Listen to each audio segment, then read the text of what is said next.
Price lord, hallelujah. ದೇವರ ನಾಮಕ್ಕೆ ಸ್ತೋತ್ರವಾಗಲಿ. ಪ್ರಾರ್ಥನೆ ಮಾಡಿಕೊಳ್ಳೋಣ. ಸರ್ವ ಸೃಷ್ಟಿಕರ್ತನ ತಂದೆಯ ದೇವರೇ, ಮಗನ ದೇವರೇ, ಪರಿಶುದ್ಧಾತ್ಮನೇ, ನಿಮ್ಮ ನಾಮಕ್ಕೆ ಸ್ತೋತ್ರ ಸ್ವಾಮಿ. ಈ ದಿವಸವು ಈ ಸಮಯವು ಕೂಡ ನಿಮ್ಮಿಂದ ನೇಮಕವಾದಂತಹ ದಿವಸ ಸಮಯವಾಗಿದೆ. ಅದಕ್ಕಾಗಿ ನಿಮಗೆ ಸ್ತೋತ್ರ. ಈ ದಿವಸದ ಸಂದೇಶದ ಭಾಗವನ್ನು ಕೂಡ ಹೇರಳವಾಗಿ ಆಶೀರ್ವದಿಸಿರಿ. ಇದನ್ನು ಕೇಳುತ್ತಿರುವ ನನ್ನ ಸಹೋದರ ಸಹೋದರಿ ಕೂಡ ಚೆನ್ನಾಗಿ ಕೇಳಿ ಅರ್ಥ ಮಾಡಿಕೊಂಡು ವಿಧೇಯರಾಗಿ ನಿಮ್ಮ ವಾಕ್ಯಕ್ಕೆ ವಿಧೇಯರಾಗಿ ಜೀವಿಸಿ ಅವರ ಮಕ್ಕಳನ್ನು ಅದೇ ಮಾರ್ಗದಲ್ಲಿ ನಡೆಸಿ ಅವರೆಲ್ಲರೂ ನಿಮ್ಮ ಚಿತ್ತಾನುಸಾರ ಇತರರಿಗೆ ಸಾಕ್ಷಿಗಳಾಗುವಂತೆ ಮಾರ್ಪಡಿಸಿರಿ. ಹಾಗೆ ಮಾಡುವುದಕ್ಕಾಗಿ ಸ್ತೋತ್ರ. ನಿಮ್ಮೆಲ್ಲ ಪ್ರೀತಿಗಾಗಿ ಕೃತಜ್ಞತಾ ವಂದನೆಗಳು. ಯೇಸುವಿನ ನಾಮದಲ್ಲಿ ಪ್ರಾರ್ಥಿಸಿದ್ದೇನೆ, ನಮ್ಮ ತಂದೆ, ಆಮೇನ್. ಇದನ್ನು ಕೇಳುತ್ತಿರುವ ನನ್ನ ಸಹೋದರ ಸಹೋದರಿ, ನಿಮಗೂ ಕೂಡ ನನ್ನ ಹೃದಯಪೂರ್ವಕವಾದಂಥ ನಮಸ್ಕಾರಗಳು. ಈ ದಿವಸದ ಸಂದೇಶವು ಆದಿಕಾಂಡ 1ನೇ ಅಧ್ಯಾಯ 14ರಿಂದ. ಆದಿಕಾಂಡ 1ನೇ ಅಧ್ಯಾಯ 14ರಿಂದ. ದೇವರ ನಾಮಕ್ಕೆ ಸ್ತೋತ್ರವಾಗಲಿ. ಹಲ್ಲೆಲೂಯಾ. ನಿನ್ನೆ ನಾವು ಆದಿಕಾಂಡ 1ನೇ ಅಧ್ಯಾಯ 13ರವರೆಗೆ 3ನೇ ದಿವಸದ ಸೃಷ್ಟಿಯನ್ನು, ಅದರಲ್ಲಿರುವಂಥ ಗೂಢಾರ್ಥಗಳನ್ನು ಚೆನ್ನಾಗಿ ತಿಳಿದುಕೊಂಡಿದ್ದೇವೆ. ಇವತ್ತು 4ನೇ ದಿವಸದ ಸೃಷ್ಟಿ, ಆದಿಕಾಂಡ 1ನೇ ಅಧ್ಯಾಯ 14ರಿಂದ. ದೇವರ ನಾಮಕ್ಕೆ ಸ್ತೋತ್ರವಾಗಲಿ. 14ರಿಂದ 19ರವರೆಗೆ. ಅಲ್ಲಿ ದೇವರು ಏನು ಮಾಡ್ತಾರೆ ಅಂದರೆ, ಆಕಾಶದ ಕೆಳಗಡೆ ಸೂರ್ಯ, ಚಂದ್ರ, ನಕ್ಷತ್ರಗಳನ್ನು ಕೆಳಗೆ ಇಟ್ಟಿದ್ದಾರೆ. ಯಾಕೆಪ್ಪ ಅಂದರೆ, ಮನುಷ್ಯರಿಗಾಗಿ, ಭೂಮಿಗಾಗಿ, ಪ್ರಾಣಿ ಪಕ್ಷಿಗಳಿಗಾಗಿ ಸೂರ್ಯನ ಬೆಳಕು ಈ ಭೂಲೋಕಕ್ಕೆ ಬರಲಿಕ್ಕೆ. ಸೂರ್ಯನ ಬೆಳಕಿನ ಜೊತೆಗೆ ದೇವರ ಒಂದು ಶಕ್ತಿಯು ಕೂಡ ಅದು ಇಲ್ಲಿ ಬರುತ್ತದೆ. ಇವತ್ತು ಸೂರ್ಯನ ಬೆಳಕು ಇಲ್ಲದಿದ್ದರೆ ಮರದ ಕೆಳಗಡೆ ತುಂಬ ನೆರಳಿರುವಾಗ ಯಾವುದೇ ಸ್ಥಳವಾಗಲಿ, ಉದಾಹರಣೆಗೆ ನೀರಿನ ಒಳಗಡೆ ಆಗ್ಬೋದು ಅಥವಾ ಒಂದು ದೊಡ್ಡ ಮರದ ಕೆಳಗಡೆ ಆಗ್ಬೋದು, ಅದರ ಕೆಳಗಡೆ ಸೂರ್ಯನ ಕಿರಣ ಬೀಳದಿದ್ದರೆ ಅಲ್ಲಿ ಬೆಳೆಯೇ ಬರುವುದಿಲ್ಲ. ಒಂದು. ಎರಡನೇದಾಗಿ ಬರೀ ನೆರಳು, ಬರೀ ತಂಪು, ಬರೀ ಚಳಿ ಇದ್ದರೂ ಕೂಡ ಯಾವುದು ಒಂದು ಬೆಳೆ ಕೂಡ ಬರೋದಿಲ್ಲ. ಮನುಷ್ಯರಿಗೆ, ಪ್ರಾಣಿ ಪಕ್ಷಿ, ಗಿಡ ಮರ ಕೂಡ ಬೆಳೀಲಿಕ್ಕೆ ಬಹಳ ಕಷ್ಟವಾಗ್ತದೆ. ಇದು ನಾವು ಇವತ್ತು ಕಾಣ್ಬೋದು, ಎಲ್ರಿಗೂ ಗೊತ್ತಿರುವಂಥ ವಿಷಯ. ಅದಕ್ಕೋಸ್ಕರ, ಬೆಳಕಿಗೋಸ್ಕರ, ಒಂದು ಕಿರಣಗಳಿಗೋಸ್ಕರ, ಶಕ್ತಿಗೋಸ್ಕರ ದೇವರು ಏನು ಮಾಡಿದ್ರು, ಆಕಾಶದ ಕೆಳಗಡೆ ಸೂರ್ಯನನ್ನು ಇಟ್ಟರು. ಹಾಗೆ ಇವತ್ತು ಅನೇಕರು ಏನು ಮಾಡ್ತಾ ಇದ್ದಾರೆ, ಆ ಸೂರ್ಯನಿಗೆ ನಮಸ್ಕಾರ ಮಾಡ್ತಾ ಇದ್ದಾರೆ, ಸೂರ್ಯನೇ ದೇವರು ಎಂಬುದಾಗಿ. ಸೂರ್ಯ ನಿಜವಾಗ್ಲೂ ದೇವರಲ್ಲ. ಸೂರ್ಯನನ್ನು ಸೃಷ್ಟಿ ಮಾಡಿದವರು ದೇವರು. ಯಾಕೆಂದರೆ 4ನೇ ದಿವಸದ ಸೃಷ್ಟಿಯಲ್ಲಿ ನಾವು ಅದನ್ನು ಕಾಣ್ತಾ ಇದ್ದೇವೆ. ಈಗ ಸೂರ್ಯ ದೇವರಾದರೆ, ಒಂದು ಮಳೆ ಮೋಡ ಬಂದರೆ ಸೂರ್ಯನನ್ನು ಮುಳುಗಿಸಿಬಿಡ್ತದೆ. ಮಳೆ ಮೋಡ ಇರೋದು ಸೂರ್ಯದಿಂದ ಎಷ್ಟೋ ಕೆಳಗಡೆ ವಾಯುಮಂಡಲದಲ್ಲಿ.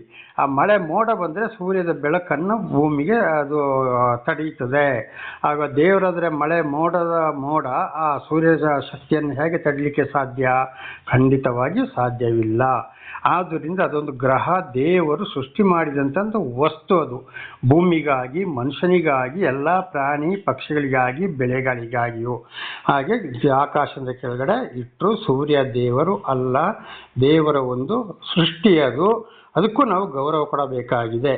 ಹಾಗೆ ಚಂದ್ರ ನಕ್ಷತ್ರಗಳನ್ನು ಕೂಡ, ಚಂದ್ರನಿಗೂ ಅಷ್ಟೇ ರಾತ್ರಿ ಒಂದು ತಂಪಾದ ಒಂದು ಗಾಳಿಗೆ ಹವಾಮಾನಕ್ಕಾಗಿ ಚಂದ್ರನನ್ನು ಕೂಡ ಉಂಟು ಮಾಡಿದರು. ಚಂದ್ರನು ಕೂಡ ದೇವರಲ್ಲ. ಹಾಗೆ ನಕ್ಷತ್ರಗಳ ಒಂದು ಕಿರಣ, ಇವತ್ತಿಗೆ ಉದಾಹರಣೆಗೆ ರಾತ್ರಿ ಚಂದ್ರನ ಬೆಳಕು ಇಲ್ಲದಿದ್ದರೂ ಕೂಡ ಮಳೆಗಾಲದಲ್ಲಿ ಆಗೋದಿಲ್ಲ, ಮಳೆ ಮೋಡ ಇರ್ತದೆ. ಬೇಸಿಗೆಯಲ್ಲಿ ನೋಡ್ಕೊಳ್ಳೋಣ, ಆ ನಕ್ಷತ್ರದಿಂದ ಎಷ್ಟೋ ಬೆಳಕು, ಒಂದು ತಂಪಾದ ಬೆಳಕು ಕೂಡ ಭೂಮಿಗೆ ಬರ್ತದೆ. ಹಾಗೆ ಸೂರ್ಯ, ಚಂದ್ರ, ನಕ್ಷತ್ರಗಳನ್ನು ಆಕಾಶದ ಕೆಳಗಡೆ ಇಟ್ಟರು. ಇದು ಯಾರಿಗಾಗಿ ಇಟ್ಟರು? ಭೂಮಿಗಾಗಿ, ಮನುಷ್ಯನಿಗಾಗಿ, ಗಿಡಮರಗಳಿಗಾಗಿ, ಪ್ರಾಣಿ ಪಕ್ಷಿಗಳಿಗಾಗಿ ದೇವರು ಅದನ್ನು ಕೆಳಗಡೆ ಇಟ್ಟರು. ದೇವರ ನಾಮಕ್ಕೆ ಸ್ತೋತ್ರವಾಗಲಿ. ಅದು ಇಲ್ಲ ಇದ್ರೂ ಭೂಲೋಕದಲ್ಲಿ ಯಾವುದೇ ಜೀವರಾಶಿಗಳು ಬದುಕಲು ಸಾಧ್ಯವಿಲ್ಲ, ಯಾವುದೇ ಬೆಳೆ ಸಿಕ್ಕಲು ಕೂಡ ಸಾಧ್ಯವಿಲ್ಲ. ಹಾಗೆ ದೇವರ ನಾಮಕ್ಕೆ ಸ್ತೋತ್ರವಾಗಲಿ. ಇದು ಈಗ 4ನೇ ದಿವಸದ ಸೃಷ್ಟಿಯು ಇಲ್ಲಿಗೆ ಮುಗಿಯಿತು. ಈಗ ಆದಿಕಾಂಡ 1ನೇ ಅಧ್ಯಾಯ 20ರಿಂದ 23ರವರೆಗೆ ನೋಡಿಕೊಳ್ಳೋಣ. ಇಲ್ಲಿ ಇದು 5ನೇ ದಿವಸದ ಸೃಷ್ಟಿ ದೇವರದ್ದು. ದೇವರು ನೀರಿನ ಒಳಗಡೆ ಬೇಕಾದಂಥ ಎಲ್ಲ ಹಾರಾಡುವ ಪಕ್ಷಿಗಳನ್ನು ಉಂಟು ಮಾಡಿದರು.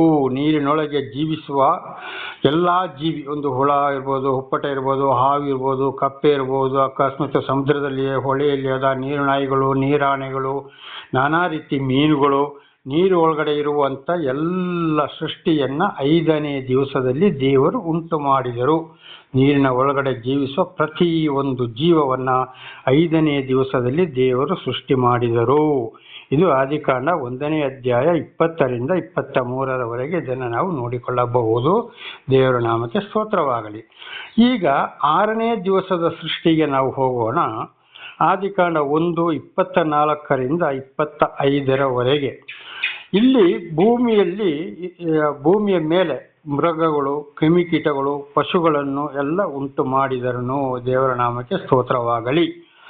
ಅವು 6ನೇ ದಿವಸದ ಸೃಷ್ಟಿಯಲ್ಲಿ ಆದಿಕಾಂಡ 1:24ರಿಂದ 25ರವರೆಗೆ ನೋಡುವಾಗ ಭೂಮಿಯ ಮೇಲೆ ಜೀವಿಸುವಂಥ ಮೃಗಗಳು, ಕ್ರಿಮಿಕೀಟಗಳು, ಎಲ್ಲ ಜಾತಿ ಜೀವಿಗಳು, ಪಶುಗಳನ್ನು ಕೂಡ ಉಂಟು ಮಾಡಿದನು. ದೇವರ ನಾಮಕ್ಕೆ ಸ್ತೋತ್ರವಾಗಲಿ.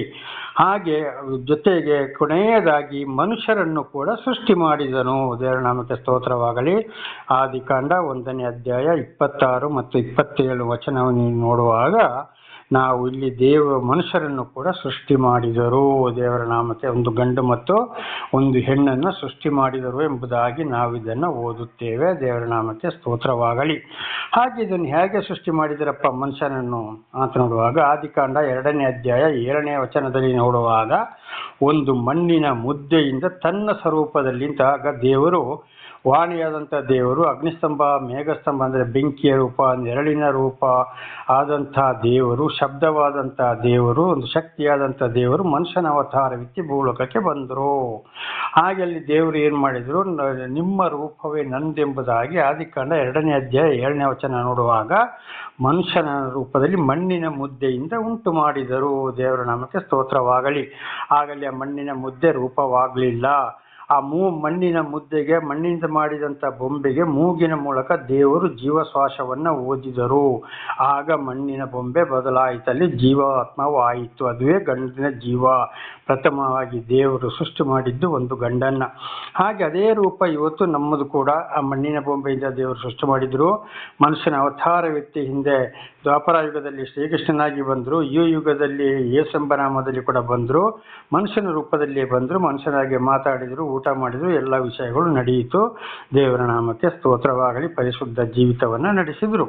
ಹಾಗೆ ಮಣ್ಣಿನ ಬೊಂಬೆಗೆ ಜೀವ ಮೂಗಿನ ಮೂಲಕಲ್ಲಿ ಊದಿದ್ರು. ಊದಿದಾಗ ಅಲ್ಲಿ ಏನಾಯಿತು, ಅವನು ಜೀವಾತ್ಮ. ಹಾಗೆ ಇವತ್ತು ನಮ್ಮ ಮೂಗಿನಲ್ಲಿ ಕೂಡ ನಾವು ಉಸಿರಾಡೋದು ಹೋದರೆ ನಾವು ಬದುಕೋದಿಲ್ಲ. ಉಸಿರಾಡಿದ್ರೆ ಬದುಕೋದಿಲ್ಲ. ಆಗ ಏನಪ್ಪ ಅಂದರೆ ಇಲ್ಲಿ ತಿರುಗಾಡ್ತಿರುವ ಗಾಳಿ ದೇವರ ಜೀವಶ್ವಾಸವಾಗಿದೆ. ಈ ಗಾಳಿಯಲ್ಲಿ ದೇವರ ಒಂದು ಶಕ್ತಿ ಇದೆ. ಅದು ನಮ್ಮ ಶರೀರವನ್ನು ಪ್ರವೇಶಿಸುವುದರಿಂದ, ಹೋಗೋದು ಬರೋದು ಆಗಿರುವುದರಿಂದ ನಾವು ಜೀವಿಸ್ತಾ ಇದ್ದೇವೆ. ಎಲ್ಲ ಪ್ರಾಣಿ ಪಕ್ಷಿಗಳು ಕೂಡ ಜೀವಿಸ್ತಾ ಇದ್ದಾವೆ. ಗಿಡ ಮರಗಳು ಕೂಡ ಬದುಕ್ತಾ ಇದ್ದಾವೆ. ಗಾಳಿ ಇಲ್ಲ ಇದ್ದರೆ ಮನುಷ್ಯ, ಪ್ರಾಣಿ ಪಕ್ಷಿಗಳು, ಭೂಮಿಯ ಮೇಲೆ ಇರುವಂಥ ಎಲ್ಲ ಜೀವರಾಶಿಗಳು, ಗಿಡ ಮರಗಳು ಕೂಡ ಬದುಕಲು ಸಾಧ್ಯವಿಲ್ಲ. ಯಾವುದೇ ಬೆಳೆ ಬೆಳೀಲಿಕ್ಕೂ ಕೂಡ ಸಾಧ್ಯವಿಲ್ಲ. ದೇವರ ನಾಮಕ್ಕೆ ಸ್ತೋತ್ರವಾಗಲಿ. ಹಾಗೆ ನಮ್ಮ ಮನುಷ್ಯರನ್ನು ಕೂಡ ಅವರು ದೇವರು 6ನೇ ದಿವಸದಲ್ಲಿ ಸೃಷ್ಟಿ ಮಾಡಿದರು. ಆಮೇಲೆ ಅದು ಮೊಟ್ಟ ಮೊದಲು ಒಂದು ಮನುಷ್ಯನನ್ನು. ಆಮೇಲೆ ಆದಿಕಾಂಡ 2ನೇ ಅಧ್ಯಾಯ 21ರಿಂದ 23ರವರೆಗೆ ನೋಡುವಾಗ ಆ ಮನುಷ್ಯನ ಎಲುಬಿನಿಂದ ಒಂದು ಸ್ತ್ರೀಯನ್ನು ಉಂಟು ಮಾಡಿದರು. ಆದಿಕಾಂಡ 2:21ರಿಂದ 23ರವರೆಗೆ ಓದುವಾಗ ಒಂದು ಎಲುಬಿನಿಂದ ಅಲ್ಲಿ ಸೃಷ್ಟಿ ಮಾಡಿದರು ಸ್ತ್ರೀಯನ್ನ. ಮೊಟ್ಟ ಮೊದಲು ಮನುಷ್ಯ ಗಂಡನ್ನು ಸೃಷ್ಟಿ ಮಾಡಿದರು. ಆ ಗಂಡಿನಿಂದ ಹೆಣ್ಣನ್ನು ಸೃಷ್ಟಿ ಮಾಡಿದರು. ಹೆಣ್ಣನ್ನು ದೇವರು ನೇರವಾಗಿ ಸೃಷ್ಟಿ ಮಾಡಲಿಲ್ಲ. ಹಾಗೆ ಮೊಟ್ಟ ಮೊದಲ ಸೃಷ್ಟಿ ಯಾರು? ಗಂಡು. 2ನೇ ಸೃಷ್ಟಿ ಈ ಹೆಣ್ಣು ಮನುಷ್ಯನ ಶರೀರದಿಂದ. ದೇವರ ನಾಮಕ್ಕೆ ಸ್ತೋತ್ರವಾಗಲಿ. ಹೀಗೆ ಮನುಷ್ಯರನ್ನು ಕೂಡ ದೇವರು ಕೊನೆಯದಾಗಿ ಸೃಷ್ಟಿ ಮಾಡಿದರು. ಈ ಕೊನೆಯ ಸೃಷ್ಟಿಯಲ್ಲಿ ಯಾರಪ್ಪ ಅಂದರೆ ಒಂದು ಸ್ತ್ರೀಯನ್ನು ಸೃಷ್ಟಿ ಮಾಡಿದರು ದೇವರು. 6 ದಿವಸದ ಸೃಷ್ಟಿಯಲ್ಲಿ ಸಂಪೂರ್ಣವಾಗಿ ತಿಳಿದುಕೊಂಡಿದ್ದೇವೆ. ಹಾಗೆ ಕೊನೆಯ ಸೃಷ್ಟಿ ಒಂದು ಸ್ತ್ರೀಯನ್ನು. ಆ ಸ್ತ್ರೀಯನ್ನು ಸೃಷ್ಟಿ ಮಾಡಿದ ಮೇಲೆ ದೇವರು ಯಾವುದನ್ನು ಕೂಡ ಸೃಷ್ಟಿ ಮಾಡಲಿಲ್ಲ. ದೇವರ ನಾಮಕ್ಕೆ ಸ್ತೋತ್ರವಾಗಲಿ. ಹಾಗೆ ಆದಿಕಾಂಡ 1ನೇ ಅಧ್ಯಾಯ 28 ನೋಡುವಾಗ ಅಲ್ಲಿ ಅವರಿಗೆ ಸಂತಾನದ ಆಶೀರ್ವಾದವನ್ನು ಕೊಡ್ತಾ ಇದ್ದಾರೆ ದೇವರು. ನಿಮ್ಮ ಸಂತಾನ ಭೂಲೋಕದಲ್ಲಿ ತುಂಬಿಕೊಳ್ಳಿರಿ, ಭೂಮಿಯನ್ನು ಸಂಪೂರ್ಣವಾಗಿ ವಶ ಮಾಡಿಕೊಳ್ಳಿರಿ, ಎಲ್ಲ ಸೃಷ್ಟಿಗಳ ಮೇಲೆ ದೊರೆತನ ಮಾಡಿರಿ ಎಂಬುದಾಗಿ. ಹಾಗೆ ನೋಡಿ, ಆ ಒಂದು ಮಣ್ಣಿನಿಂದ ಸೃಷ್ಟಿಯಾದ ಮನುಷ್ಯನ ಹೆಸರು ಆದಾಮ ಅಂತ. ಆದಾಮ ಅಂದರೆ ಮಣ್ಣಿನಿಂದ ಆದವನು ಆದಾಮ ಅಂತೇಳಿ. ಅವನ ಮತ್ತು ಹವ್ವಳು ಅಂದರೆ ಅದರ ಅರ್ಥ ತಾಯಿ. ಅಂದರೆ ಇಡೀ ಜಗತ್ತಿಗೆ ಮನುಷ್ಯರಿಗೆ ಮೂಲ ಮಾತೆ ತಾಯಿ ಅವ್ವಳಾಗಿದ್ದಾಳೆ. ಅವ್ವ ಅಂದರೆ ತಾಯಿ ಅಂತ ಅದರ ಅರ್ಥ. ಹಾಗೆ ಇವತ್ತು ಅನೇಕರು ಅವ್ವ ಅಂತ ಕರೀತಾರೆ, ಅಮ್ಮ ಅಂತಲೂ ಕೂಡ ಕರೀತಾರೆ. ನಾನು ದೇವರ ನಾಮಕ್ಕೆ ಸ್ತೋತ್ರವಾಗಲಿ. ಹಾಗೆ ಅಲ್ಲಿ ಏನು ಮಾಡಿದ್ರು, ಅಲ್ಲಿ ಅವರಿಗೆ ಸಂತಾನವನ್ನು, ಅದೇ ಇವತ್ತು ಆ ಆದಾಮ ಹವ್ವಳ ಸಂತಾನವಾಗಿದೆ.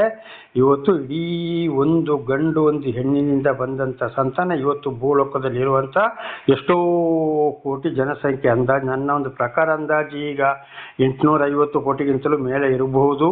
ಬಹಳ ವರ್ಷಗಳ ಹಿಂದೆ 700 ಕೋಟಿ ದಾಟಿ ಹೋಗಿತ್ತು ಅಂತ ಕೇಳಿದ್ದೇನೆ. ಈ ಒಂದು 850 ಕೋಟಿನ ಮೇಲೆ ಇರಬಹುದು, ಒಂದು ಅಂದಾಜು ಹೇಳ್ತಾ ಇದ್ದೇನೆ. ಆ ಒಂದು ಗಂಡು ಹೆಣ್ಣಿನ ಸಂತಾನ, ಆ ಜನಗಳು ತುಂಬಿಕೊಂಡು ಬಂದ ಹಾಗೆ, ಜನಗಳ ಸಂಖ್ಯೆ ಜಾಸ್ತಿ ಆಗ್ತಾ ಬಂದ ಹಾಗೆ ಒಂದೊಂದು ಕೆಲಸದ ಮೇಲೆ ಒಂದೊಂದು ಜಾತಿ ಜಾತಿ ಜಾತಿ ಜಾತಿ ಅಂತ ಮಾಡ್ತಾ ಬಂದರು. ಹಾಗೆ ಇದು ಅದುವೇ ಇವತ್ತು ಜಾತಿಯಾಗಿದೆ. ಅದುವೇ ಇವತ್ತು ಸರ್ಕಾರ ಕೂಡ ಸರ್ಟಿಫಿಕೇಟ್ ಕೊಡುವಂಥದ್ದಾಗಿದೆ. ದೇವರ ನಾಮಕ್ಕೆ ಸ್ತೋತ್ರವಾಗಲಿ. ಹಾಗೆ ದೇವರ ಒಂದು ಆಶೀರ್ವಾದ ಇಡೀ ಭೂಲೋಕದ ಜನಗಳಿಗೆ, ಇಡೀ ಜಗತ್ತಿನಲ್ಲಿ ಇರುವವರಿಗೆ. ಹಾಗೆ ಕೀರ್ತನೆ 127:3 ನೋಡುವಾಗ, ಪುತ್ರ ಸಂತಾನ ನನ್ನ ಒಂದು ಬಹುಮಾನ ಅಂತ ಹೇಳ್ತಾರೆ. ದೇವರ ನಮಗೆ ಸ್ತೋತ್ರವಾಗಲಿ, ಹಲ್ಲೆಲೂಯಾ. ಹಾಗೆ ಈ ಎಲ್ಲ ಮಕ್ಕಳು ಇವತ್ತು ಮನುಷ್ಯರು ಯಾರಾಗಿದ್ದಾರೆ, ಇವತ್ತು ಆ ಆದಾಮ ಹವ್ವನಿಗೆ ಕೊಟ್ಟಿದ್ದ ಮಕ್ಕಳು ದೇವರ ಸಂತಾನವಾಗಿದೆ. ಹಾಗೆ ಇವತ್ತು ನಮಗೆ ಕೂಡ ಮಕ್ಕಳು, ನಮ್ಮ ಮಕ್ಕಳಿಗೆ ಮಕ್ಕಳು, ಇದು ದೇವರ ಒಂದು ಆಶೀರ್ವಾದವಾಗಿದೆ. ದೇವರ ನಾಮಕ್ಕೆ ಸ್ತೋತ್ರವಾಗಲಿ. ಹಾಗೆ ಆದಿಕಾಂಡ 1ನೇ ಅಧ್ಯಾಯ 29ನೇ ವಚನವನ್ನು ನಾವು ನೋಡುವಾಗ, ಮನುಷ್ಯರಿಗೆ ಆಹಾರ ಕೂಡ ದೇವರೇ ಕೊಟ್ಟರು. ದೇವರ ನಾಮಕ್ಕೆ ಸ್ತೋತ್ರವಾಗಲಿ. ಮನುಷ್ಯರಿಗೆ ಬೇಕಾದ ಆಹಾರವನ್ನು ಕೂಡ ದೇವರಿಗೆ ಕೊಟ್ಟರು. ಆದಾಮನನ್ನು ಸೃಷ್ಟಿ ಮಾಡಿ ಅಲ್ಲಿ ನಾವು ನೋಡುವಾಗ ಆದಿಕಾಂಡದಲ್ಲಿ ಆದಾಮನಿಗೆ ಮರದ ಹಣ್ಣುಗಳನ್ನು ಕೊಟ್ಟರು. ಆದಿಕಾಂಡ 2ನೇ ಅಧ್ಯಾಯ 15ನೇ ವಚನ ನೋಡುವಾಗ, 15-16 ನೋಡುವಾಗ ಆದಾಮನಿಗೆ ಮರದ ಹಣ್ಣನ್ನು ಕೊಟ್ಟರು ಜೀವಿತಕ್ಕೆ. ಹಾಗೆ ಇವತ್ತು ಬರ್ತಾ ಬರ್ತಾ ಆಹಾರವು ಬದಲಾಗಿದೆ. ಹಾಗೆ ಇವತ್ತಿನ ಹೊಸ ಒಂದು ವಿಜ್ಞಾನ ಯುಗದಲ್ಲಿ ಬರುವಂಥ ಆಹಾರವಲ್ಲ, ಆದರೆ ಆದಿಕಾಲದಿಂದ ಬಂದಂಥದ್ದು ಎಲ್ಲ. ಉದಾಹರಣೆಗೆ ಇವತ್ತು ಭತ್ತ ಇರ್ಬೋದು, ರಾಗಿ ಇರ್ಬೋದು, ಜೋಳ ಇರ್ಬೋದು, ಆದಿಕಾಲದ ಹಣ್ಣು ತರಕಾರಿಗಳಿರ್ಬೋದು, ಇದು ಪ್ರತಿ ಒಂದು ಮನುಷ್ಯನಿಗೆ ದೇವರೇ ಕೊಟ್ಟಂಥ ಒಂದು ಆಹಾರವಾಗಿದೆ. ಅದು ಮಾತ್ರವಲ್ಲ, ಭೂಲೋಕದ ಮೇಲೆ ಸೃಷ್ಟಿ ಮಾಡಿದಂಥ ಪ್ರಾಣಿ ಪಕ್ಷಿಗಳು ಪ್ರತಿ ಒಂದಕ್ಕೂ ಕೂಡ ಆಹಾರವನ್ನು ದೇವರೇ ಒದಗಿಸಿಕೊಟ್ರು. ದೇವರೇ ಇದನ್ನು ಮನುಷ್ಯರಿಗೆ ಸೃಷ್ಟಿ ಮಾಡಿದರು, ಆದರೆ ದೇವರೇ ಇದನ್ನು ಏನು ಮಾಡಿದ್ರಲ್ಲಿ ಒದಗಿಸಿ ಕೊಟ್ಟರು. ದೇವರ ನಾಮಕ್ಕೆ ಸ್ತೋತ್ರವಾಗಲಿ. ನೋಡಿ, ಉದಾಹರಣೆಗೆ ದನಗಳು, ಆದಿಕಾಲದಲ್ಲಿ ದನಗಳಿಗೆ ಬರೀ ಹುಲ್ಲು ಮಾತ್ರ ಮೇವು. ಈಗ ಏನೇನೋ ಆ ಫೀಡು ಈ ಫುಡ್ ಅಂತ ಬಂದುಬಿಟ್ಟಿದೆ, ಅದು ವಿಜ್ಞಾನ ಯುಗದದ್ದು, ಅದು ಬೇಡ ನಮಗೆ. ಆದಿಕಾಲದಲ್ಲಿ ಬರೀ ಹುಲ್ಲೇ. ಆ ಹುಲ್ಲನ್ನು ಯಾರು ಬೆಳೆಸಿದ್ರು? ದೇವರು. ಅದಕ್ಕೆ ಮಳೆ ಯಾರದ್ದು? ದೇವರದ್ದು. ಹಾಗೆ ರಾಗಿ ಹುಲ್ಲು, ಭತ್ತದ ಹುಲ್ಲು, ಎಲ್ಲ ಹುಲ್ಲು ಕೂಡ ದೇವರೇ ಕೊಟ್ಟರು. ಪ್ರತಿ ಒಂದು ಪ್ರಾಣಿ ಮನುಷ್ಯನಿಗೆ ಬೇಕಾಗಿ ಉಂಟು ಮಾಡಿದ್ರು, ಅದಕ್ಕೆ ಮೇವನ್ನು ಕೂಡ ದೇವರೇ ಕೊಟ್ಟರು. ಆದಿಕಾಂಡ 1ನೇ ಅಧ್ಯಾಯ 29ನೇ ವಚನಗಳನ್ನು ನೋಡುವಾಗ ಆಗ ಇದು ಏನಾಗಿದೆ? ದೇವರ ಒಂದು ಪ್ರೀತಿಯಾಗಿದೆ. ದೇವರ ನಾಮಕ್ಕೆ ಸ್ತೋತ್ರವಾಗಲಿ, ಹಲ್ಲೆಲೂಯಾ. ಹಾಗೆ ಇದು 6 ದಿವಸದಲ್ಲಿ ಸರ್ವವನ್ನು ದೇವರು ಸೃಷ್ಟಿ ಮಾಡಿದರು. ಇಲ್ಲಿ ಸೃಷ್ಟಿ ಕಾರ್ಯವು ಮುಗಿದು ಹೋಯಿತು. ಅದುವೇ ನೋಡಿ, ಇವತ್ತು ಭಾನುವಾರದಿಂದ 6 ದಿವಸದಲ್ಲಿ 6 ದಿವಸ ಬರಲು ಕಾರಣ ಅದುವೇ. ಆ ಭಾನುವಾರದಿಂದ ಶುಕ್ರವಾರದವರೆಗೆ ದೇವರು ಸರ್ವವನ್ನು ಸೃಷ್ಟಿ ಮಾಡಿದರು ಎಂಬುದಾಗಿ ನಾವು ಇಲ್ಲಿ ನೋಡಿದ್ದೇವೆ.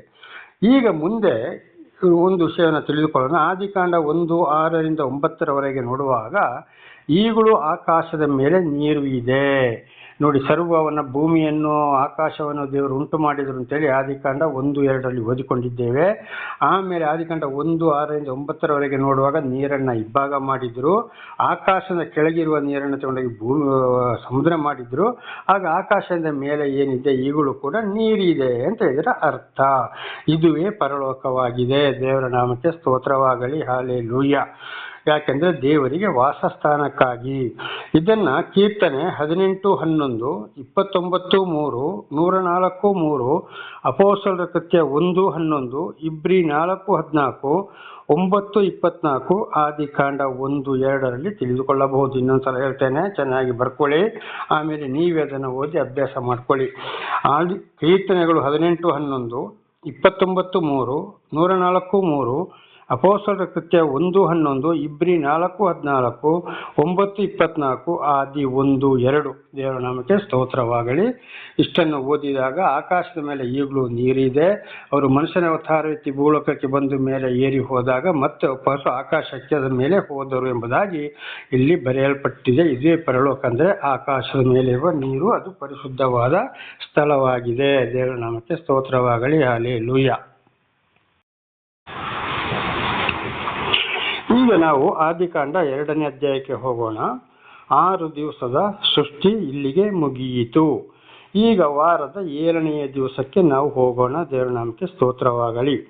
ಆದಿಕಾಂಡ 2:1-3 ನೋಡುವಾಗ ಸೃಷ್ಟಿಯ ದಿವಸಗಳು ಎಂದರೆ ಭಾನುವಾರದಿಂದ ಶುಕ್ರವಾರದವರೆಗೆ ನೋಡುವಾಗ 6 ದಿವಸದಲ್ಲಿ ಸರ್ವವನ್ನು ಸೃಷ್ಟಿ ಮಾಡಿದರು. ಇದು ಆದಿಕಾಂಡ 1ನೇ ಅಧ್ಯಾಯ 1-31 ಈಗ ನಾವು ಸಂಪೂರ್ಣವಾಗಿ 6 ದಿವಸದ ಸೃಷ್ಟಿ, ಅದರಲ್ಲಿರುವ ವಿಷಯಗಳನ್ನು ತಿಳಿದುಕೊಂಡಿದ್ದೇವೆ. 7ನೆಯ ದಿವಸ ಅಂದರೆ ಸಬ್ಬತ್ತು, ಅದುವೇ ಶನಿವಾರ. ದೇವರ ನಾಮಕ್ಕೆ ಸ್ತೋತ್ರವಾಗಲಿ. ಹಲ್ಲೆಲೂಯಾ. ಇದು ಆದಿಕಾಂಡ 2ನೇ ಅಧ್ಯಾಯ 1-3. ದೇವರು 6 ದಿವಸದಲ್ಲಿ ಸರ್ವವನ್ನು ಸೃಷ್ಟಿ ಮಾಡಿದ. 7ನೇ ದಿವಸ ಪರಿಶುದ್ಧವಾದ ದಿವಸ, ಅದನ್ನು ನೀವು ಪರಿಶುದ್ಧವೆಂದು ಎಣಿಸಲ್ಪಡಬೇಕು ಅಂತೇಳಿ ಇಲ್ಲಿ ಬರೆಯಲ್ಪಟ್ಟಿದೆ. ಇದು ಯಾವಾಗಪ್ಪ ಅಂದರೆ ಪರಿಶುದ್ಧ ದಿವಸ ಅಂದರೆ ಶನಿವಾರ. ದೇವರ ನಾಮಕ್ಕೆ ಸ್ತೋತ್ರವಾಗಲಿ. ಭಾನುವಾರದಿಂದ ಶುಕ್ರವಾರದವರೆಗೆ ಸರ್ವವನ್ನು ಸೃಷ್ಟಿ ಮಾಡಿದರು, ಎಲ್ಲ ಕೆಲಸ ಕಾರ್ಯಗಳು ನಡೆದರು. ಶನಿವಾರ ಸಬ್ಬತ್ ದಿವಸ ಅಂದರೆ ಮನುಷ್ಯರು ಮತ್ತು ಕೆಲಸ ಮಾಡುವಂಥ ಪ್ರಾಣಿಗಳಿಗೂ ಕೂಡ ಅಲ್ಲಿ ಅದು ವಿಶ್ರಾಂತಿ ದಿವಸವಾಗಿದೆ. ಇದು ವಿಮೋಚನ ಕಾಂಡ 20ನೇ ಅಧ್ಯಾಯ 8-11 ಸ್ಪಷ್ಟವಾಗಿ ಬರೆಯಲ್ಪಟ್ಟಿದೆ ಶನಿವಾರ ದಿವಸ. ಆಗ ಒಬ್ಬೊಬ್ರು ಏನು ಮಾಡ್ತಾ ಇದ್ದಾರೆ, ಇದು ಸಬ್ಬತ್ ದಿವಸ ಭಾನುವಾರಪ್ಪ ಅಂತ ಹೇಳ್ತಾ ಇದ್ದಾರೆ. ಖಂಡಿತವಾಗ್ಲಲ್ಲ. ಉದಾಹರಣೆಗೆ ಕ್ಯಾಲೆಂಡರ್ಗಳನ್ನ ತಗೊಳ್ಳಿ. ಮೊದಲ ದಿವಸ ಬರುವುದೇ ಭಾನುವಾರ, ಕೊನೆಯ ದಿವಸ ಶನಿವಾರವಾಗಿದೆ. ದೇವರ ನಾಮಕ್ಕೆ ಸ್ತೋತ್ರವಾಗಲಿ. ಇದು ನಮಗೆ ಬೈಬಲ್ ಕೂಡ ಬಹಳ ಇಂಪನ್ನು ಕೊಡುತ್ತದೆ. ಉದಾಹರಣೆಗೆ ಆದಿಕಾಂಡ 2:1-3 ಅಲ್ಲಿ ಸಬ್ಬತ್ ದಿವಸ ವಿಶ್ರಾಂತಿ, 7ನೇ ದಿವಸ ವಿಶ್ರಾಂತಿ ತೆಗೆದುಕೊಂಡನು ಅಂತ. ಇದರ ಅರ್ಥ ಏನಪ್ಪ ಅಂದರೆ ನಮ್ಮ ಜೀವಿತಕ್ಕೂ ಕೂಡ ಭಾನುವಾರದಿಂದ ಶುಕ್ರವಾರದವರೆಗೆ ಎಲ್ಲ ಕೆಲಸ ಕಾರ್ಯಗಳನ್ನು ಮಾಡುವಂಥದ್ದು. ಶನಿವಾರ ದಿವಸ ಸಬ್ಬತ್ ದಿವಸ ವಿಶ್ರಾಂತಿ ತೆಗೆದುಕೊಳ್ಳಬೇಕು. ಅಂದರೆ ಆ ಶರೀರಕ್ಕೂ ಬಹಳ ಒಂದು ಸುಸ್ತಾಗಿರ್ತದೆ. ಆಮೇಲೆ ಭಾನುವಾರದಿಂದ ಶುಕ್ರವಾರದವರೆಗೆ ನಮ್ಮ ಕಣ್ಣು, ಕೈ, ಕಾಲು, ಮಾತನಾಡಿದು ಪ್ರತಿಯೊಂದರಲ್ಲಿ ಕೂಡ ಬಹಳ ಪಾಪಗಳು ಬಂದಿರ್ತವೆ. ಶನಿವಾರ ದಿವಸ ಪಾಪಗಳಿಗಾಗಿ ನಾವು ಪಶ್ಚಾತ್ತಾಪಪಟ್ಟು ದೇವರ ವಾಕ್ಯಗಳನ್ನ ಓದುವಂಥದ್ದು, ತಿಳಿದುಕೊಳ್ಳುವಂಥದ್ದು, ಇತರರಿಗೆ ಕಷ್ಟ, ಸಂಕಟ, ದುಃಖದಲ್ಲಿ ಇದ್ದವರಿಗೆ ನಾವು ಪ್ರಾರ್ಥನೆ ಮಾಡುವಂಥದ್ದು, ದಾನ ಧರ್ಮ ಮಾಡುವಂಥದ್ದು, ಸಹಾಯ ಮಾಡುವಂಥದ್ದು, ಇನ್ನೊಬ್ಬರಿಗೆ ಒಳ್ಳೆಯದು ಹೇಳುವಂಥದ್ದು, ಇದನ್ನು ಮಾಡಬೇಕಾದ ದಿವಸ ಶನಿವಾರ. ಆದರೆ ಅಲ್ಲಿ ಕೂತ್ಕೊಳ್ಳೋದು, ಇಲ್ಲಿ ಕೂತ್ಕೊಳ್ಳೋದು, ನಾನಾ ರೀತಿ ಹರಟೆ ಮಾತುಗಳನ್ನ ಮಾತಾಡೋದು, ಜೋಕು ಮಾತಾಡೋದು, ಬೈಯೋದು ಮಾಡೋದು, ಈ ಥರದ್ದು ಆಗಬಾರದು. ಖಂಡಿತವಾಗಿಯೂ ದೇವರಲ್ಲಿ ನಾವು ಅವತ್ತು ಪಶ್ಚಾತ್ತಾಪ ಪಡಬೇಕಾಗಿದೆ. ಹಾಗೆ ಇದನ್ನು ಕೂಡ ನಾವು ನೋಡುವಾಗ ಹೊಸ ಒಡಂಬಡಿಕೆಯಲ್ಲಿ ಕೂಡ ನಾವು ನೋಡುವಾಗ ಸಬ್ಬತ್ತು ದಿವಸವೇ ಪ್ರಾರ್ಥನಾಲಯದಲ್ಲಿ ಅಂದರೆ ದೇವಾಲಯದಲ್ಲಿ ಬೋಧನೆ ನಡೆಯಿತು. ದೆವ್ವಗಳನ್ನು ಬಿಡಿಸಿದರು, ಪ್ರಾರ್ಥಿಸಿದರು, ದೇವರ ವಾಕ್ಯವನ್ನು ಚರ್ಚೆ ಮಾಡಿದರು. ಯೇಸುಸ್ವಾಮಿ ಮತ್ತು ಪೌಲ ಕೂಡ ಅದೇ ದಿವಸ ದೇವಾಲಯದಲ್ಲಿ ಬೋಧನೆ ಮಾಡ್ತಾ ಇದ್ದರು, ರೋಗಿಗಳನ್ನು ಗುಣಪಡಿಸಿದರು ಯೇಸುಸ್ವಾಮಿ. ಇದು ಎಲ್ಲವೂ ಸಬ್ಬತ್ತು ದಿವಸದಲ್ಲಿ. ದೇವರ ನಾಮಕ್ಕೆ ಸ್ತೋತ್ರ. ಆಗ ಬೇರೆ ದಿವಸದಲ್ಲಿ ಪ್ರಾರ್ಥನೆ ಮಾಡ್ಬೋದು, ದಾನ ಧರ್ಮ ಮಾಡ್ಬೋದು, ತೊಂದರೆ ಇಲ್ಲ. ಆದರೆ ಶನಿವಾರ ಕಡ್ಡಾಯವಾಗಿ ಇದನ್ನು ಮಾಡಲೇಬೇಕಾಗಿದೆ. ದೇವರ ನಾಮಕ್ಕೆ ಸ್ತೋತ್ರವಾಗಲಿ. ಆದರೆ ಇದು ನಮ್ಮ ಭಾರತ ದೇಶದಲ್ಲಿ ನಾವಿದ್ದೇವೆ. ಭಾರತ ದೇಶ ಪ್ರಜಾಪ್ರಭುತ್ವ ರಾಷ್ಟ್ರವಾಗಿದ್ದರಿಂದ ಅದನ್ನು ಇಲ್ಲಿದ ಒಂದು ಕಾನೂನೇ ಬೇರೆ ಇದೆ. ಆದರೆ ಇದು ಏನಾಗಿದೆ, ಕ್ರಿಶ್ಚಿಯನ್ ರಾಷ್ಟ್ರ ಅಂತ ಹೇಳುವಲ್ಲಿ ಕಡ್ಡಾಯವಾಗಿ ನಡೆಯುತ್ತಾ ಇದೆ. ಕ್ರಿಶ್ಚಿಯನ್ ಅಂದರೆ ಏನು? ಬ್ರಾಹ್ಮಣರು, ದೇವರನ್ನು ಅರಿತವರು, ದೇವರಿಂದ ಪಾಪದಿಂದ ಬಿಡುಗಡೆ ಆದವರು ಬ್ರಾಹ್ಮಣರೇ ಇಲ್ಲಿ ಕ್ರಿಶ್ಚಿಯನ್ ಎಂಬುದಾಗಿ ಇದನ್ನು ನಾವು ನಿನ್ನೆ ಕೂಡ ತಿಳಿದುಕೊಂಡಿದ್ದೇವೆ, ಮೊದಲು ಕೂಡ ತಿಳಿದುಕೊಂಡಿದ್ದೇವೆ. ದೇವರ ನಾಮಕ್ಕೆ ಸ್ತೋತ್ರವಾಗಲಿ. ಅದುವೇ ನಮ್ಮ ಸಂಸ್ಕೃತದಲ್ಲಿ ನೋಡಿ, ಶನಿವಾರ ಒಪ್ಪತ್ತು, ಶನಿದೇವರ ಮಹಾತ್ಮ, ಶನಿದೇವರ ಪೂಜೆ ಅಂತ ಹೇಳುವಂಥದ್ದು ಇದುವೇ, ಬೇರೆ ಯಾವುದೂ ಅಲ್ಲ. ಒಬ್ಬೊಬ್ಬರು ಹಿರಿಯರು ಈಗಲೂ ಕೂಡ ಶನಿವಾರ ಒಪ್ಪತ್ತು ಅಂತೇಳಿ ಮಾಡ್ತಾರೆ. ಅಂದರೆ ಹಳೆ ಒಡಂಬಡಿಕೆಯ ಕಾಲದಲ್ಲಿ, ಅಂದರೆ ಆದಿಕಾಂಡ 2025ನೇ ವರ್ಷದ ಹಿಂದೆ ಅದು ಉಪವಾಸ ಕಡ್ಡಾಯ ಇತ್ತು. ಆಮೇಲೆ ಅದನ್ನು ದೇವರು ಸ್ವಲ್ಪ ಬದಲು ಮಾಡಿದರು. ಮಾಡಿದರೆ ಸರಿಯಾಗಿ ಮಾಡು, ಇಲ್ಲದ್ರೆ ಊಟ ಮಾಡಿಕೊ, ಆದರೆ ಭಯ ಭಕ್ತಿಯಿಂದ ಪ್ರಾರ್ಥಿಸ್ತಾ ಇರು. ಇತರರಿಗೆ ದಾನ ಧರ್ಮ ಮಾಡಿ ಒಳ್ಳೆಯದನ್ನ ಮಾಡು, ಒಳ್ಳೆಯದನ್ನ ಹೇಳು. ಆದರೆ ಯಾವುದೇ ರೀತಿಗೂ ನಿಮ್ಮ ಸ್ವಂತ ಕೆಲಸವನ್ನು ಬಿಡಬೇಕು, ಅಂದರೆ ಆದಾಯದ ಕೆಲಸವನ್ನು ಬಿಡಬೇಕು. ಉದಾಹರಣೆಗೆ ಒಂದು ಕಚೇರಿಗೆ ಹೋಗುವುದಾಗಲಿ, ಅಕಸ್ಮಾತ್ ನಮ್ಮ ಹೊಲದಲ್ಲಿ ದುಡಿಯುವುದಾಗಲಿ, ಇದೆಲ್ಲ ಮಾಡೋಕ್ಕೆ ಹೋಗಬಾರದು. ಆಗ ಅವತ್ತು ಏನು ಕೆಲಸ ಮಾಡಬೇಕಂದ್ರೆ, ಯಾರಿಗಾದರೂ ಕಷ್ಟ ಸಂಕಟ ದುಃಖದಲ್ಲಿರುವವರಿಗೆ ಅವರಿಗೆ ಸಾಂತ್ವನ ಹೇಳುವಂಥದ್ದು, ದಾನ ಧರ್ಮ ಮಾಡುವಂಥದ್ದು, ಆಸ್ಪತ್ರೆಗೆ ಕರ್ಕೊಂಡು ಹೋಗುವಂಥದ್ದು, ಅಲ್ಲಿ ಹೋಗಿ ಅವರಿಗೆ ಔಷಧಿಗೋ ಆಹಾರಕ್ಕೆ ದುಡ್ಡಿಲ್ಲದಿದ್ದರೆ ದುಡ್ಡು ಕೊಡುವಂಥದ್ದು, ಅಕಸ್ಮಾತ್ ಯಾರಾದರೂ ಸತ್ತರೆ ಅವರನ್ನು ಸಮಾಧಿ ಮಾಡುವಂಥದ್ದು, ಯಾರಾದರೂ ಪ್ರಾಣಿಗಳು ಅಲ್ಲಿ ಇಲ್ಲಿ ಬಿದ್ದು ಹೋದರೆ ಅದನ್ನು ಮೇಲಕ್ಕೆತ್ತುವಂಥದ್ದು, ಇದೆಲ್ಲವೂ ದೇವರ ಕೆಲಸವಾಗಿದೆ. ಇದುವೇ ದೇವರು ಹೇಳಿದ್ದು. ಅನಾಥಾಶ್ರಮಗಳಿಗೆ ಹೋಗುವಂಥದ್ದು, ಅನಾಥ ವೃದ್ಧಾಶ್ರಮಗಳಿಗೆ ಹೋಗುವಂಥದ್ದು, ಇಂಥಲ್ಲಿಗೆ ಹೋಗಿ ಅಲ್ಲಿ ಅವರಿಗೆ ಸಹಾಯ ಮಾಡೋದು, ಊಟನ ಬಟ್ಟೆನ ಕೊಡುವುದು, ಅಲ್ಲಿ ದೇವರ ವಾಕ್ಯವನ್ನು ಸಾರಿಸುವುದು, ಅವ್ರನ್ನ ಸ್ನಾನ ಮಾಡಿಸುವುದು, ಅವರಿಗೆ ಬಟ್ಟೆ ಕೊಡಿಸೋದು, ಸಂತೋಷಗೊಳಿಸುವುದು, ಇದಾಗಿದೆ ಸಬ್ಬತ್ತು ದಿವಸದ ಕೆಲಸ. ಶನಿವಾರ ದಿವಸ ಈ ಕೆಲಸವನ್ನು ಮಾಡಬೇಕು ಹೊರತು ಸ್ವಂತವರ ವ್ಯಾಪಾರ ಇರ್ಬೋದು, ಉದ್ಯೋಗ ಇರ್ಬೋದು, ಯಾವುದೇ ಉದ್ಯೋಗ ಇರ್ಬೋದು, ಅಥವಾ ರೈತರಾದರೆ ಹೊಲದಲ್ಲಿ ಕೂಡ ಅವರ ತೋಟಗಳಲ್ಲಿ ಕೂಡ ದುಡಿಯುವಾಗಿಲ್ಲ. ಯಾವುದೇ ಆಳು ಕಾಳುಗಳಿಗೂ ಕೆಲಸಗಳನ್ನು ಕೊಡುವಾಗಿಲ್ಲ. ಅನೇಕರು ಇವತ್ತು ಎತ್ತುಗಳನ್ನು ಕಟ್ಟಿಕೊಂಡು ಆರಂಭ ಮಾಡ್ತಾರೆ, ಅಂದರೆ ಹೊಲದಲ್ಲಿ ಉಳುಮೆ ಮಾಡ್ತಾರೆ. ಆ ಪ್ರಾಣಿಗಳಿಗೂ ಕೂಡ ಕೆಲಸವನ್ನು ಕೊಡುವಾಗಿಲ್ಲ. ಆದರೆ ಇದು ಪ್ರಜಾಪ್ರಭುತ್ವ ರಾಷ್ಟ್ರ, ಇಲ್ಲಿನ ಕಾನೂನು ಬೇರೆ ಆಗಿದೆ. ಹಾಗಾಗಿ ನಾವು ಏನು ಮಾಡಬೇಕಂದ್ರೆ, ಪ್ರತಿ ದಿವಸ ಶನಿವಾರ ಆದಷ್ಟು ಬೇಗ, ಅಂದಾಜು ಒಂದು 4:15 ಹೋಗಲಿ, ಒಂದು 5 ಗಂಟೆ ಹೋಗಲಿ, ಮಿತಿಮೀರಿ ಹೋದ್ರಿಂದ 5:15 ಎದ್ದು ನಾವು ನಮ್ಮ ಪಾಪಗಳಿಗಾಗಿ, ಒಂದು ವಾರದ ಪಾಪಗಳಿಗಾಗಿ, ಅಂದರೆ ಭಾನುವಾರದಿಂದ ಶುಕ್ರವಾರದವರೆಗೆ ನಮ್ಮ ನಡೆ ನುಡಿ ಕ್ರಿಯೆಗಳು, ಕಣ್ಣಿನಲ್ಲಿ ನೋಟ ನೋಡಿದಂಥದ್ದು, ಇತರರ ಬಗ್ಗೆ ಯೋಚನೆ ಮಾಡಿದಂಥದ್ದು, 10 ಆಜ್ಞೆಗಳಿಗೆ ದಶಾಜ್ಞೆಗಳಿಗೆ ನಾವು ವಿರೋಧವಾಗಿ ನಡ್ಕೊಂಡಂಥದ್ದು, ತಂದೆ ತಾಯಿ ಗಂಡ ಹೆಂಡತಿ ಮಕ್ಕಳು ಅಣ್ಣ ತಮ್ಮಂದಿರ ನೆರೆಯವರ ಬಗ್ಗೆ ಕೂಡ ವಿರೋಧವಾಗಿ ನಡ್ಕೊಂಡಿದ್ದು, ಬೈದಿದ್ದು, ನಾನಾ ರೀತಿ, ಅಂದರೆ ಅದೆಲ್ಲವೂ 10 ಆಜ್ಞೆಗಳಲ್ಲಿ ಬರುತ್ತದೆ. ಇದಕ್ಕೆಲ್ಲವೂ ಪಶ್ಚಾತ್ತಾಪ ಪಡುವ ದಿವಸ. ಆ ದಿವಸ ಮಕ್ಕಳನ್ನು ಕೂಡ ಕರ್ಕೊಂಡು ಜೊತೆಗೆ ಕೂತ್ಕೊಂಡು ಏನು ಮಾಡಬೇಕು, ಪ್ರಾರ್ಥಿಸಬೇಕು ದೇವರಲ್ಲಿ. ಸಾಧ್ಯವಾದರೆ ಮೊಣಕಾಲು ಹಾಕುವುದು, ಇಲ್ಲ ಕೂತುಕೊಂಡೇ, ರೋಗಿಯಾದರೆ ಮಲ್ಕೊಂಡು, ಇಲ್ಲರೆ ನಿಂತುಕೊಂಡು, ಇಲ್ಲದ್ರೆ ಬೋರಳೆ ಬಿದ್ದು, ಇಲ್ಲದ್ರೆ ಹಾಗೆ ಅಡ್ಡ ಬಿದ್ದುಕೊಂಡು, ಒಟ್ಟು 6 ರೀತಿಯಲ್ಲಿ ದೇವರನ್ನು ಆರಾಧಿಸಬಹುದು, ಪ್ರಾರ್ಥನೆ ಮಾಡಬಹುದು, ಪಶ್ಚಾತ್ತಾಪ ಪಡಬಹುದು. ಇದು ಹಿಂದಿನ ಒಂದು ಸಂದೇಶದಲ್ಲಿ ಕೂಡ ನಾನು ನಿಮಗೆ ತಿಳಿಸಿದ್ದೇನೆ. ದೇವರ ನಾಮಕ್ಕೆ ಸ್ತೋತ್ರವಾಗಲಿ. ಹಾಗೆ ಸ್ತ್ರೀಯರು ಈ ರೀತಿಯಲ್ಲಿ ಮಾಡಬಹುದು, ಅವರು ಕೂಡ ಅದೇ ರೀತಿ ಮಾಡಬಹುದು. ಆದರೆ ಅದು ಸ್ತ್ರೀಯರು ಕಡ್ಡಾಯವಾಗಿ ತಲೆಗೆ ಮುಸುಕು ಹಾಕಿಕೊಳ್ಳಲೇಬೇಕು. ಆದಿಕಾಂಡ 24ನೇ ಅಧ್ಯಾಯ 65ನೇ ವಾಕ್ಯ ನೋಡುವಾಗ ಅಲ್ಲಿ ಮತ್ತು ಹೊಸ ಒಡಂಬಡಿಕೆಯಲ್ಲಿ 1 ಕೊರಿಂಥ 11ನೇ ಅಧ್ಯಾಯ 10ನೇ ವಚನ 5 ಮತ್ತು 11, 5 ಮತ್ತು 10 ನೋಡುವಾಗ ಸ್ತ್ರೀಯರು ಕಡ್ಡಾಯವಾಗಿ ಮುಸುಕು ಹಾಕಿಕೊಳ್ಳಬೇಕು. ಮುಸುಕು ಹಾಕಿಕೊಳ್ಳದಿದ್ದರೆ ಗಂಡನಿಗೂ ಅವಮಾನ ಇರುವುದಿಲ್ಲ, ಆಮೇಲೆ ದೇವರ ದೂತರಿಗೂ ಕೂಡ ಅವಮಾನ ಎಂಬುದಾಗಿ ಸ್ಪಷ್ಟವಾಗಿ ಬರೆಯಲ್ಪಟ್ಟಿದೆ. ಆದ್ದರಿಂದ ಸ್ತ್ರೀಯರು ಕಡ್ಡಾಯವಾಗಿ ಮುಸುಕು ಹಾಕ್ಕೊಂಡೇ ಯಾವಾಗಲೂ ಪ್ರಾರ್ಥನೆ ಮಾಡುವಾಗಲೂ, ಬೈಬಲ್ ಓದುವಾಗಲೂ, ಇನ್ನೊಬ್ಬರಿಗೆ ಸ್ತ್ರೀಯರ ಸಭೆಯಲ್ಲಿ ಸ್ತ್ರೀಯರು ಬೋಧನೆ ಮಾಡುವಾಗಲೂ ಕಡ್ಡಾಯವಾಗಿ ತಲೆಯ ಮೇಲೆ ಮುಸುಕು ಹಾಕಿಕೊಳ್ಳಲೇಬೇಕು. ಹಾಗೆ ಮುಸುಕು ಹಾಕಿಕೊಳ್ಳುವಾಗ ಅರ್ಧಂಬರ್ಧ ಹಾಕೋದಲ್ಲ, ಅಥವಾ ಹಿಂದುಗಡೆ ಮಾತ್ರ ಹಾಕಿಕೊಳ್ಳೋದಲ್ಲ, ಒಂದು ಕೂದಲು ಕೂಡ ಹೊರಗೆ ಕಾಣಬಾರದು. ದೇವರ ನಾಮಕ್ಕೆ ಸ್ತೋತ್ರವಾಗಲಿ. ಹಾಲೆಲೂಯ. ಅದುವೇ ಕಡ್ಡಾಯವಾಗಿದೆ. ಇದು ಆಗಿದೆ ಸಬ್ಬತ್ತು ದಿವಸದಲ್ಲಿ ಮಾಡುವಂಥ ಕೆಲಸಗಳು. ಹಾಗೆ ಸಬ್ಬತ್ತು ದಿವಸ ಪ್ರತಿ ದಿವಸ ಆಗಲೇ ಹೇಳಿದಾಗೆ ಶನಿವಾರ ಒಂದು ಕನಿಷ್ಠ ಪಕ್ಷ 5:15 ಎದ್ದು, ಅದಕ್ಕಿಂತ ಮೊದಲೇ ಹೇಳಬೇಕು, ಹೋಗಲಿ 5:15 ಎದ್ದು ಮಕ್ಕಳನ್ನ ಕರ್ಕೊಂಡು ಒಂದು 15-20 ನಿಮಿಷ ಆದರೂ ಪ್ರಾರ್ಥನೆ ಮಾಡಲೇಬೇಕು. ಮಕ್ಕಳಿಗೆ ಕೂಡ ಇದನ್ನು ಕಳಿಸ್ಬೇಕಾಗಿದೆ. ಇದು ವಿಶ್ರಾಂತಿಯ ದಿವಸವಾಗಿದೆ. ದೇವರ ನಾಮಕ್ಕೆ ಸ್ತೋತ್ರವಾಗಲಿ. ಆಮೇಲೆ ಇದು ಪ್ರಜಾಪ್ರಭುತ್ವ ರಾಷ್ಟ್ರ ಆದ್ದರಿಂದ ಅವರವರ ಕೆಲಸಕ್ಕೆ ಹೋಗ್ರಿ, ಏನು ಮಾಡೋಕ್ಕೂ ಆಗೋದಿಲ್ಲ. ಇಲ್ಲಿ ಕಾನೂನೇ ಬೇರೆ ಆಗಿದೆ. ಹಾಗೆ ಅನೇಕರು ಇವತ್ತು ಏನು ಮಾಡ್ತಾ ಇದ್ದಾರೆ, ಭಾನುವಾರ ದಿವಸ ಸಬ್ಬತ್ತು ಅಂತ ಹೇಳ್ತಾರೆ. ಭಾನುವಾರ ದಿವಸ ಸಬ್ಬತ್ತು ಅಂತೇಳಿ ಇಡೀ ಬೈಬಲಲ್ಲಿ, ಯಾವುದೇ ಬೈಬಲ್ ಇರಲಿ, ಸತ್ಯವೇದ ಇರಲಿ, ಪರಿಶುದ್ಧ ಬೈಬಲ್ ಇರಲಿ, ಅಥವಾ ಕರ್ತನ ಬೈಬಲ್ ಅಂತೇಳಿ ಇದೆ ಅಂತೆ, ಅದು ನಾನು ನೋಡಲಿಲ್ಲ. ಅದು ಕೂಡ ಇರಲಿ. ಅಕಸ್ಮಾತ್ ಇದು ಪವಿತ್ರ ಗ್ರಂಥ ಕನ್ನಡ ಬೈಬಲೇ ಇರಲಿ, ಭಾನುವಾರ ಸಬ್ಬತ್ತು ಅಂತೇಳಿ ಬೈಬಲಲ್ಲಿ, ಯಾವುದೇ ಬೈಬಲ್ ಆಗಲಿ, ಇಡೀ ಬೈಬಲಲ್ಲಿ ಹಳೆ ಒಡಂಬಡಿಕೆ ಹೊಸ ಒಡಂಬಡಿಕೆಯಲ್ಲಿ ಒಂದು ವಾಕ್ಯವನ್ನು ತೋರಿಸಿ ಕೊಡಲು ಯಾರಿಂದಲೂ ಸಾಧ್ಯವಿಲ್ಲ. ದೇವರ ನಾಮಕ್ಕೆ ಸ್ತೋತ್ರವಾಗಲಿ. ಸುಳ್ಳು ಬೋಧನೆ ಮಾಡಬಾರದು. ಇದು ಶನಿವಾರ ಸಬ್ಬತ್ ಎಂಬುದಾಗಿ ಈಗ ನಾವು ತಿಳಿದುಕೊಂಡಿದ್ದೇವೆ ವಾಕ್ಯದ ಮೂಲಕ. ದೇವರ ನಾಮಕ್ಕೆ ಸ್ತೋತ್ರವಾಗಲಿ. ಹಾಲೆಲೂಯ. ನೋಡಿ, ಭಾನುವಾರ ಏನಪ್ಪ ಅಂದರೆ ದೇವರು ಮೃತ್ಯುಂಜಯನಾದಂಥ ದಿವಸ, ಮಹಿಮೆಯ ದಿವಸ. ಆದ್ರಿಂದ ದೇವರು ಏನು ಮಾಡಿದ್ರು, ದೇವರನ್ನ ಆರಾಧಿಸಿದ್ರು. ಅವತ್ತು ಕೆಲಸ ಕಾರ್ಯಕ್ಕೆ ಹೋಗಲಿಲ್ಲ. ಆದ್ರಿಂದ ಇವತ್ತು ಇಡೀ ಭಾನುವಾರ, ಇವತ್ತು ವಿಶ್ವವೇ ರಜೆಯಾಗಿದೆ. ನಿಜವಾಗ್ಲೂ ರಜೆ ಬರಬೇಕಾಗಿದ್ದು ಬೈಬಲ್ ಪ್ರಕಾರ, ಹಿಂದೂ ಎಲ್ಲ ಗ್ರಂಥಗಳ ಪ್ರಕಾರವು ಶನಿವಾರ ಬರಬೇಕಾಗಿದ್ದು. ಅದುವೇ ನೋಡಿ, ಶಾಲಾ ಮಕ್ಕಳಿಗೆ ಕೂಡ ಮಧ್ಯಾಹ್ನದ ಮೇಲೆ ರಜೆಯಾಗಿದೆ. ದೇವರ ನಾಮಕ್ಕೆ ಸ್ತೋತ್ರವಾಗಲಿ. ಶನಿವಾರ ಮಧ್ಯಾಹ್ನದ ಮೇಲೆ ಯಾಕಪ್ಪ ರಜೆ ಅಂತೇಳಿ ಯಾರಿಗೂ ಗೊತ್ತಿಲ್ಲ. ಇದುವೇ ಸಬ್ಬತ್ ದಿವಸವಾಗಿದೆ. ಇದಕ್ಕೆ ದೇವರ ಆಧಾರವಿದೆ.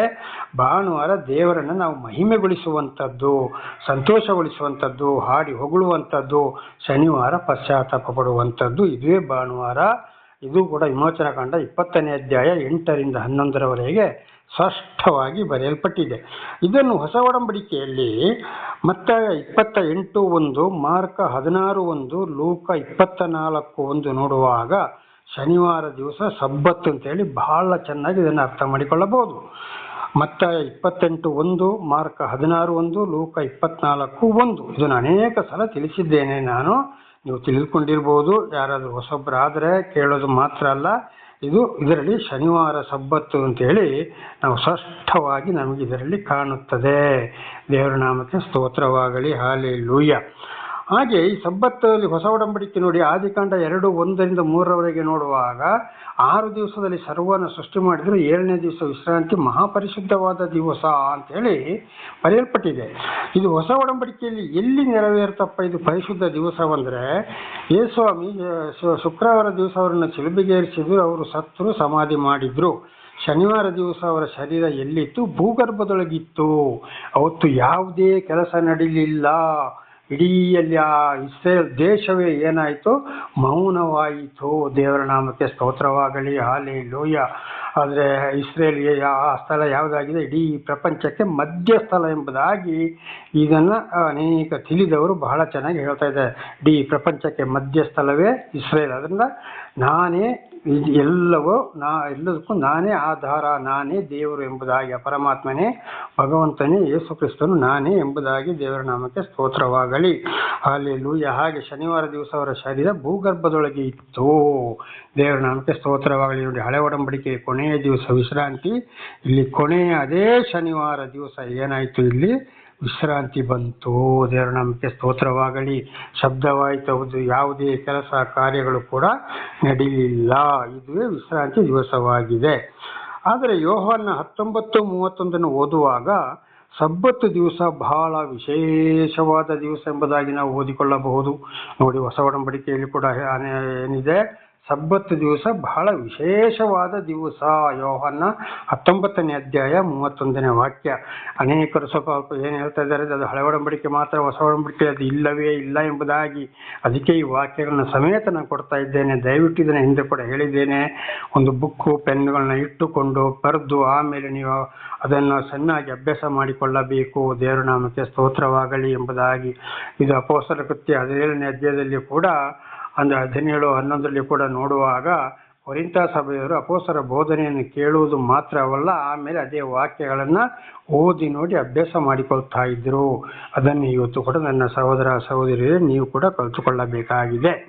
ಹಾಗೆ ಯೆಶಾಯ 58ನೇ ಅಧ್ಯಾಯ 13-14 2 ವಚನಗಳನ್ನು ನೋಡುವಾಗ, ನನ್ನ ಸಬ್ಬತ್ತು ದಿವಸವನ್ನು ವಿಶೇಷವಾದದ್ದು ಅಂತೇಳಿ ಯಾರು ಆಚರಿಸ್ತಾರೋ ನಿಮ್ಮನ್ನು ನಿಮ್ಮ ಮಕ್ಕಳನ್ನು ಕೂಡ ನಾನು ಬಹಳ ಆಶೀರ್ವಾದ ಮಾಡಿ ಅವರನ್ನು ಎತ್ತರದ ಸ್ಥಳಗಳಲ್ಲಿ ಇಡುತ್ತೇನೆ ಎಂಬುದಾಗಿ, ಬಹಳ ನಾನು ನಿಮ್ಮನ್ನು ನಿಮ್ಮ ಮಕ್ಕಳನ್ನು ಆಶೀರ್ವಾದ ಮಾಡ್ತೇನೆ ಅಂತೇಳಿ ಯೆಶಾಯ 58:13-14 ನನ್ನ ಸಬ್ಬತ್ತು ದಿವಸಗಳನ್ನು ಸರಿಯಾಗಿ ಕೈಗೊಂಡು ಯಾರು ನಡೀತಾರೋ ಅಂಥವರನ್ನು ಮತ್ತು ಅವರ ಮಕ್ಕಳನ್ನು ಕೂಡ ನಾನು ಬಹಳ ಎತ್ತರವಾದ ಸ್ಥಳ ಅಂದರೆ ಬಹಳ ಆಶೀರ್ವಾದ ಮಾಡ್ತೇನೆ ಅಂತ ದೇವರ ನಾಮಕ್ಕೆ ಸ್ತೋತ್ರವಾಗಲಿ. ಹಾಲೆಲೂಯ. ಇದರಲ್ಲಿ ಇವತ್ತು ಕೂಡ 1-2 ಕುಟುಂಬಗಳಿದ್ದಾವೆ, ಬಹಳ ಸ್ವಲ್ಪ ಕಷ್ಟ ಸಂಕಟ ದುಃಖದಲ್ಲಿದ್ದರು. ಕಡೆಗೆ ಈ ವಾಕ್ಯಗಳನ್ನೆಲ್ಲ ತಿಳಿಸಿದ ಮೇಲೆ ಅವರು ಇದನ್ನು ಪಾಲಿಸಲಿಕ್ಕೆ ಪ್ರಾರಂಭ ಮಾಡಿದರು. ಇವತ್ತು ಅವರೇ ಸಾಕ್ಷಿ ಕೊಡೋರಾಗಿದ್ದಾರೆ, ಸಂತೋಷದಿಂದ ಜೀವಿಸುವವರಾಗಿದ್ದಾರೆ. ಆದ್ದರಿಂದ ನನ್ನ ಸಹೋದರ ಸಹೋದರರೇ, ಶನಿವಾರ ದಿವಸ ಇದು ಪ್ರಜಾಪ್ರಭುತ್ವ ರಾಷ್ಟ್ರ, ಕಾನೂನು ಬೇರೆ ಇದೆ, ಶನಿವಾರ ಕೆಲಸ ಇದೆ, ಆದರೆ ಇದು ವಿರೋಧ ಆಗಲಿಕ್ಕೆ ಆಗೋದಿಲ್ಲ. ಅದರಿಂದ ಆಗಲೇ ಹೇಳಿದಾಗೆ ಕನಿಷ್ಠ ಪಕ್ಷ ಒಂದು 5-5:30 ಗಂಟೆಗೆ ಎದ್ದು ಮಕ್ಕಳನ್ನು ಪ್ರತಿ ಶನಿವಾರ ಜೊತೆಗೆ ಸೇರಿಸಿ ಸಬ್ಬತ್ ದಿವಸದ ಪ್ರಾರ್ಥನೆಯನ್ನು ಮಾಡಿಕೊಳ್ಳಿರಿ. ಯಾವಾಗಲೂ ಮಾಡಬೇಕು. ಶನಿವಾರ ಬಹಳ ವಿಶೇಷವಾದ ದಿವಸವಾಗಿದೆ. ದೇವರ ನಾಮಕ್ಕೆ ಸ್ತೋತ್ರವಾಗಲಿ. ಹಲ್ಲೆಲೂಯ. ಇದು ಆಗಿದೆ ಸಬ್ಬತ್ತು ದಿವಸ. ದೇವರ ನಾಮಕ್ಕೆ ಸ್ತೋತ್ರವಾಗಲಿ. ಹಲ್ಲೆಲೂಯ. ಹಾಗೆ ಇಲ್ಲಿವರೆಗೆ ಈ 7ನೆಯ ದಿವಸದ ವಿಚಾರವನ್ನು ಕೂಡ ಈಗ ಏನು ಮಾಡಿದ್ದೇವೆ, ಈಗ ನಾವು ತಿಳಿದುಕೊಂಡಿದ್ದೇವೆ. ಇದು ನಾಳೆಗೂ ಕೂಡ ಮುಂದುವರಿಯುತ್ತದೆ. ಇದು ವಾರಕ್ಕೆ 7 ದಿವಸ. ಇದುವೇ ಆಗಿದೆ. 6 ದಿವಸದಲ್ಲಿ ಸರ್ವವನ್ನು ಸೃಷ್ಟಿ ಮಾಡಿದ್ದು, 7ನೇ ದಿವಸ ವಿಶ್ರಾಂತಿ. ಅದುವೇ ಇವತ್ತು ವಾರಕ್ಕೆ 7 ದಿವಸ 7 ದಿವಸ 7 ದಿವಸ ಅಂತ ಬರುವಂಥದ್ದು ಇದುವೇ. ಇದರಲ್ಲಿ ಬೇರೆ ಅರ್ಥಗಳು ಇವೆ. ಇದನ್ನು ನಾಳೆ ತಿಳಿದುಕೊಳ್ಳೋಣ, ಪ್ರಾರ್ಥನೆ ಮಾಡಿಕೊಳ್ಳೋಣ. ಸರ್ವ ಸೃಷ್ಟಿಕರ್ತನ ತಂದೆಯ ದೇವರೇ, ಮಗನ ದೇವರೇ, ಪರಿಶುದ್ಧಾತ್ಮನೇ, ನಿಮ್ಮ ನಾಮಕ್ಕೆ ಸ್ತೋತ್ರ. ಇವತ್ತಿನ ಸಂದೇಶವನ್ನು ನನ್ನ ಸಹೋದರ ಸಹೋದರಿಗೆ ತಿಳಿಸಲು ನೀವು ಆಶೀರ್ವಾದ ಮಾಡಿದಕ್ಕಾಗಿ ಸ್ತೋತ್ರ. ಅವರನ್ನು, ಅವರ ಮಕ್ಕಳನ್ನು ಹೇರಳವಾಗಿ ಆಶೀರ್ವದಿಸಿರಿ. ಅವರು ಇತರರಿಗೆ ಇದರ ಸಾಕ್ಷಿ ನುಡಿಯುವಂತಾಗಲಿ. ನಿಮ್ಮೆಲ್ಲ ಉಪಕಾರಗಳಿಗಾಗಿ ಕೃತಜ್ಞತಾ ವಂದನೆಗಳು. ಯೇಸುವಿನ ನಾಮದಲ್ಲಿ ಪ್ರಾರ್ಥಿಸಿದ್ದೇನೆ, ನಮ್ಮ ತಂದೆಯ ಆಮೆನ್. ಇದನ್ನು ಕೇಳುತ್ತಿರುವ ನನ್ನ ಸಹೋದರ ಸಹೋದರರೇ, ನಿಮಗೂ ನನ್ನ ಧನ್ಯವಾದಗಳು.